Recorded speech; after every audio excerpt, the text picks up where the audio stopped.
Hey guys, I understand, crazy surprise video. My last video wasn't necessarily a good video at all, really. Looking back at it, it was probably the wrong thing to do because it was sort of a rage video in it, and I apologize to my subscribers if you were angry because of it.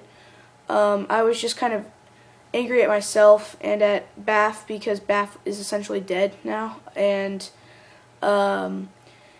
it was, mainly because people were leaving, growing up, stuff like that. A lot of our attendees were like teenage kids, so it's just like a phase, a year of Nerf and then something else, Nerf is retarded, they leave.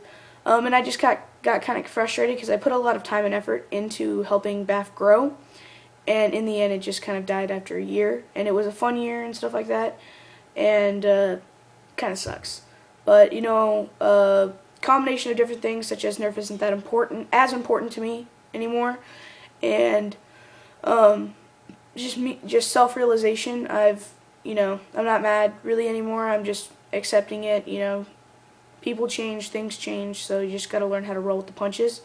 But even though Nerf is dead, it doesn't mean I haven't stopped nerfing. I'm about to show you a gun that I really didn't mod. Well, I kind of did. I tweaked it to work, but the mods were done by Louis C3 and Blue on Nerf Haven, so credit goes to them.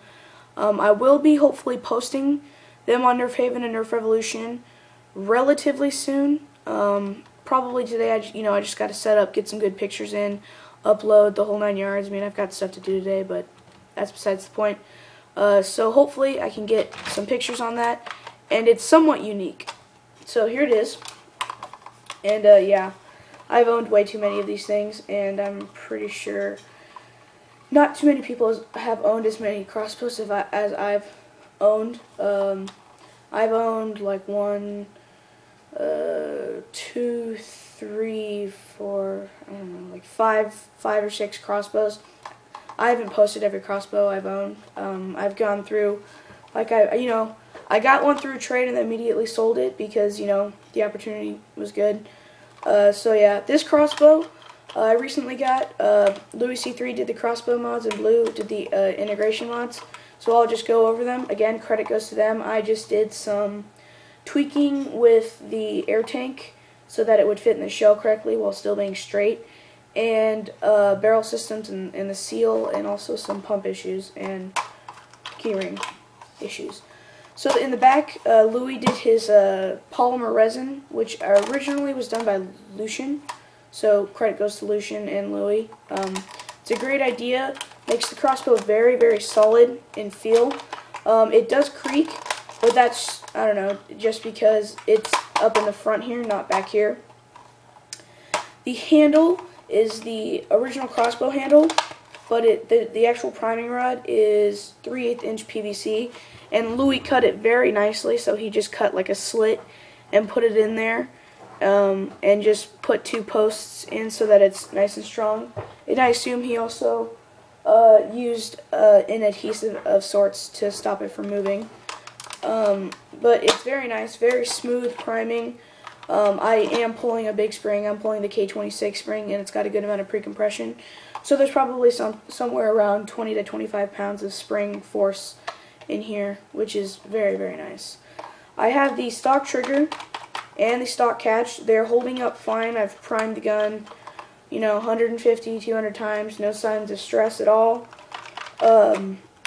There are polycarbonate sheets that are solvent welded, or chemically welded to the plastic here, and on the other side here. That's just to help reinforce the shell from the hardware that was put in. These bolts are behind the spring rest, which helps them not to break when I'm priming the gun. There's also polycarb internally, but I believe the screws are needed too.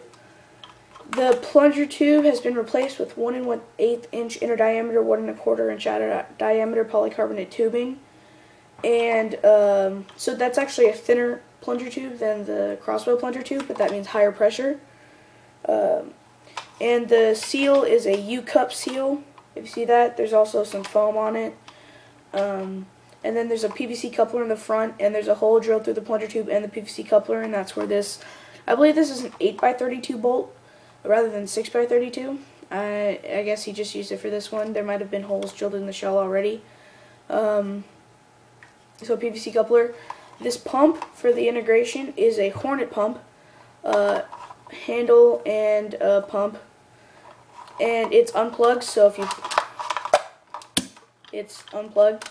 The keyring is, just a normal silver keyring. The material that connects the keyring to the air tank is headphone wire.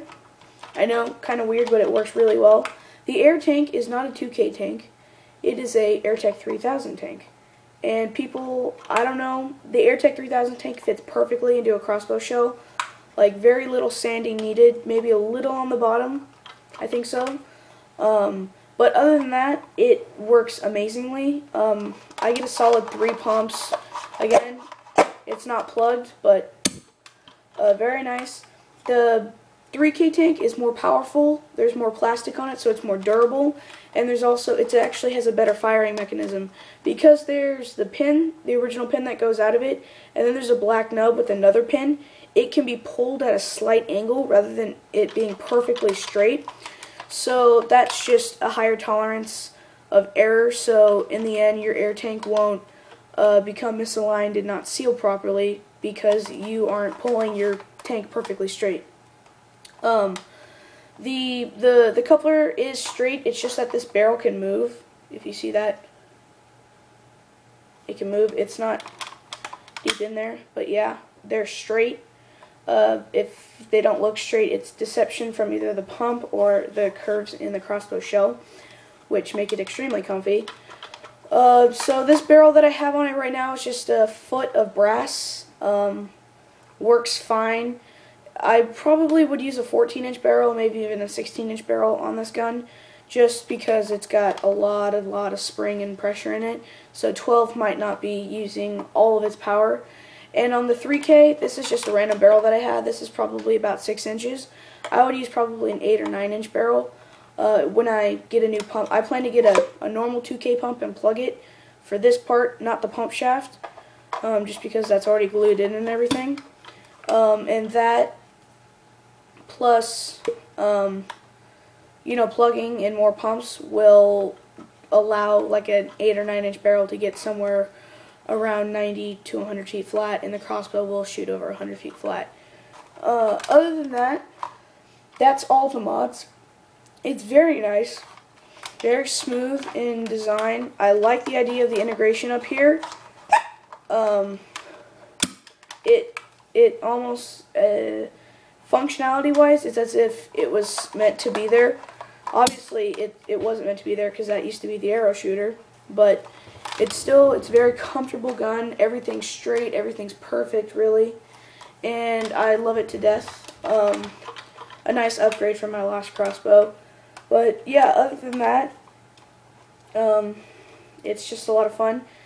Hopefully I can, if I go to a war sometime this summer, hopefully I can get some decent war footage in, maybe some Crossbow footage in, but other than that, there's nothing left, really.